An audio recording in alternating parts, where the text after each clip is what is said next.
What's going on, everybody? I wanted to make a video of how I got a radio in my 2009 Ford Edge.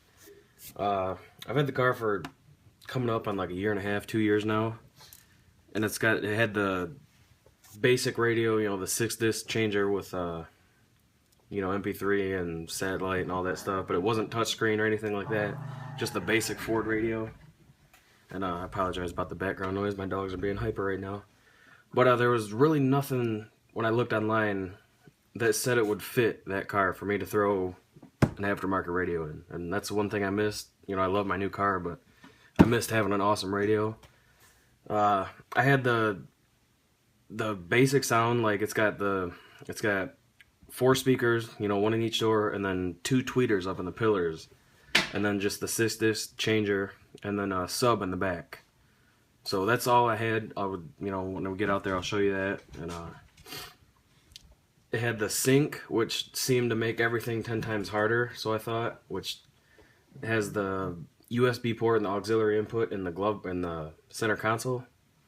And I didn't worry about that. A lot of people, they're like, I want to keep all that stuff and keep that working and be able to keep my sync and all this, and I didn't care about any of that. I hate sync. I hate the Ford. Any of my Ford Touch radio I do not care for.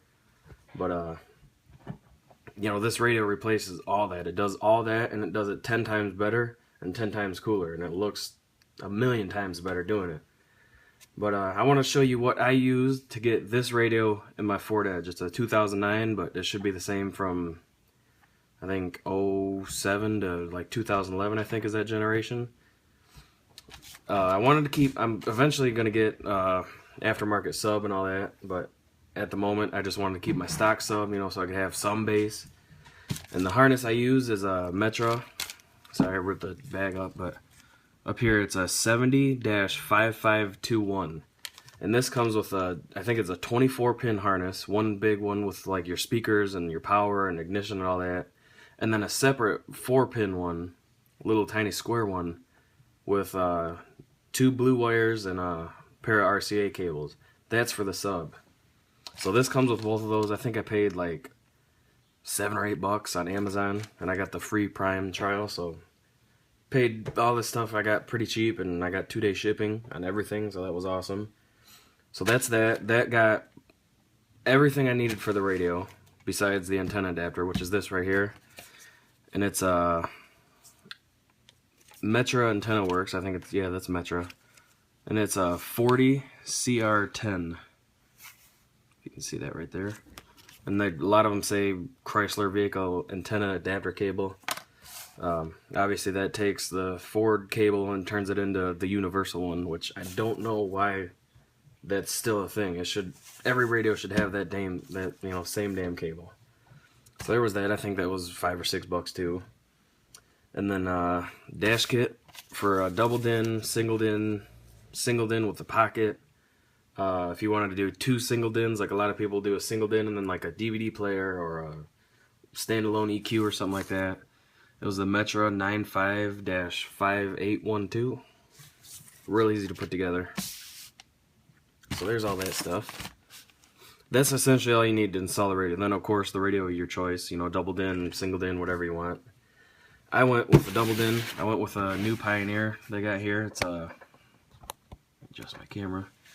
It's a AVH X4700 BS. I'm not going to go much into that because I've already done like 2 videos about it, so click on my channel if you want to see more about that. I love it so far. Great radio. Ginormous upgrade. Comes with I was going to say antenna. Comes with a remote as well, which you don't see too much anymore. And with that, I got one of these. You can't see it. It's obviously already in the car, but it's the little microchip bypass. Instead of what a lot of people do to save money is they wire up a switch that goes from your parking brake wire on the radio to the ground, and then you gotta like turn it on, off, and back on every time you want to use, every time per power cycle that you want to, watch a video or anything like that. I just kind of, the older I get, the more I'm growing out of, I used to think it was cool to have a switch, somewhere hidden and be able to flip and stuff, but the older I get, the less I care about that stuff. I want to clean install, no crappy holes drilled with a cheap looking switch. So I got this thing. It's a small little size of a penny maybe, like chip with 3 wires coming out of it. It goes from the ground, and then it connects to the remote wire, like you connect an amp, and then it connects to the green parking brake wire.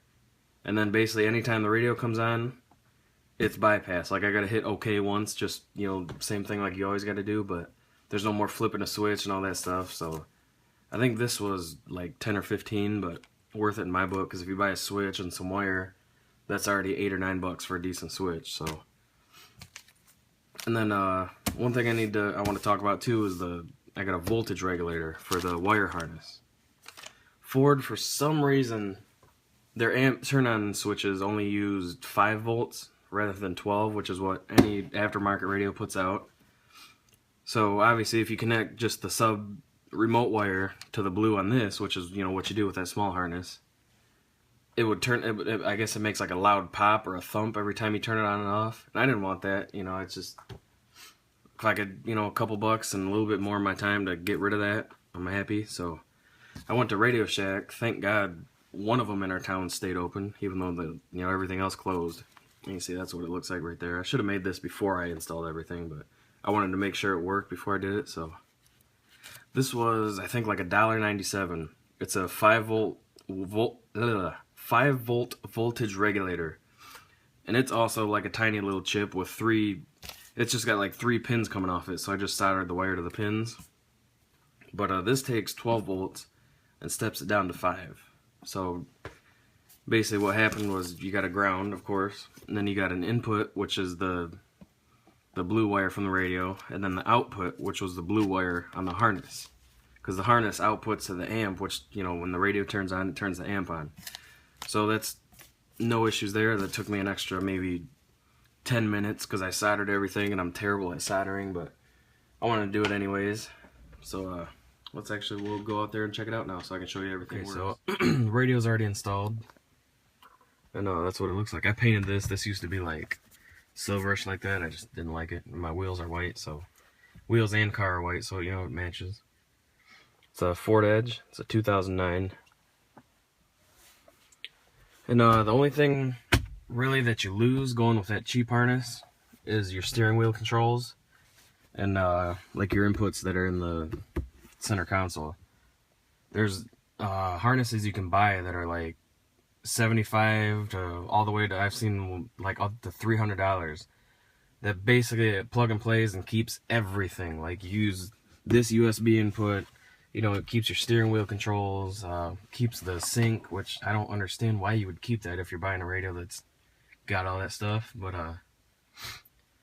so that's the cheap one. I lost those inputs, which I didn't care for anyways. I never used them, and I lost those. But there's I think it's by like AXXS. It's like a $40 adapter, and basically it just plugs into your harness and then into the back of the radio, and then I get all these back.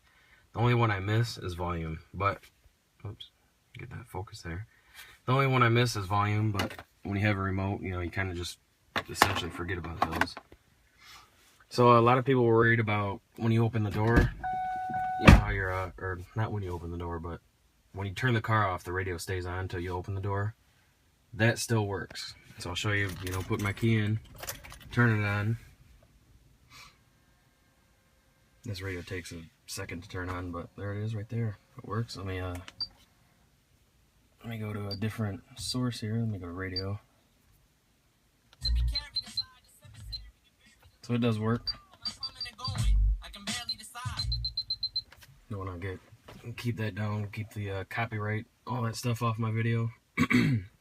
But I want to show it does work, and these do not work. I'm pressing it right now. Show you nothing happens. But now I'll turn the key off and take it out. And it's still on. Then I'll open the door. And it shuts off. So, I mean, that's about it. I'm not sure what else I could go over. That's the dash. The dash kit fits really nicely. Let's see if I can get some more light back here. I don't know if that'll help at all. But the dash kit fits real nice. Nice and snug fit. It's real secure. It doesn't move around at all.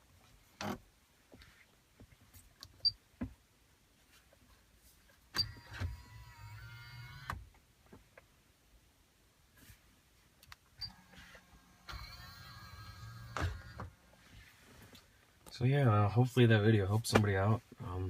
Still trying to figure out how to run my wires. I did my mic up there. I just like the idea of having it in the middle in case, you know, I got the passenger in the car and they're talking to, or so, you know, I can adjust that, move it over. Of course, just stuff the wire up, ran it down the pillar, and then down the bottom and up to the back of the radio, like normal. Yeah, that's about it. So if you got any questions, feel free to comment or message me, whatever you got to do. I don't always respond. I'm pretty bad for it, I'm not gonna lie, but I will try if I do get on. There's a remote too if you want to see that.